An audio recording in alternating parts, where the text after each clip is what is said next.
excellente manière de voir les bénédictions qu'elle a au lieu de celles qu'elle n'a pas. Ensuite, dresser une seconde liste, une de toutes les choses qu'elle aimerait accomplir ou posséder, pas seulement dans sa carrière, mais dans sa vie personnelle. Vivre pour réaliser ses buts, qu'il soit d'aller faire du camping, ou du yoga en montagne, ou encore une excursion à cheval, ou peut-être à plus grande échelle d'obtenir une promotion au travail, de faire de nouvelles rencontres amicales, ou peut-être plus simplement, de s'amuser, d'apprendre une nouvelle compétence, de profiter de chaque jour comme s'il était le dernier. Le temps passera bien plus vite ainsi et il sera bien mieux employé qu'à se morfondre. De plus, réaliser des buts, petits ou grands, l'aidera à s'épanouir pleinement et la préparera davantage à être réunie avec son âme jumelle. Ceci n'est pas une obligation afin que la réunion ait lieu,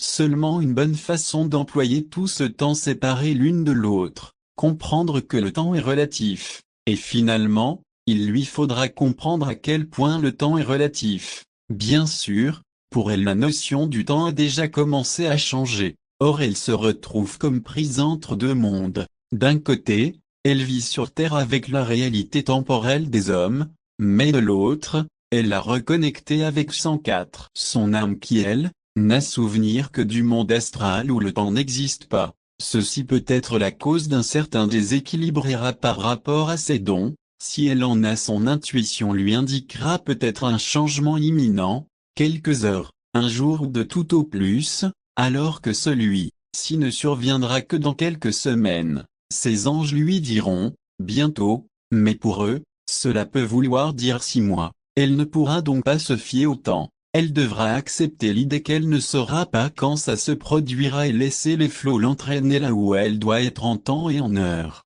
Pour le reste, elle prendra conscience à quel point la vie sur Terre est brève.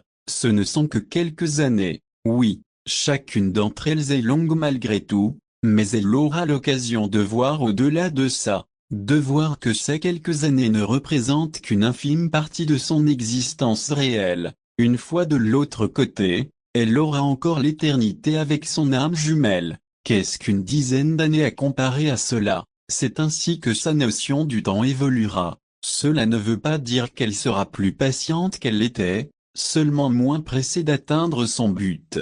Ça se ressemble, mais ce n'est pas tout à fait pareil. Ce n'est pas le fait de réaliser le but qui la dérange, mais le temps qui passe en attendant. 105. Kundalini, cela signifie l'éveil des chakras. C'est une énergie qui est dite partir de la base de la colonne vertébrale pour remonter avec force jusqu'au-dessus de la tête. C'est un phénomène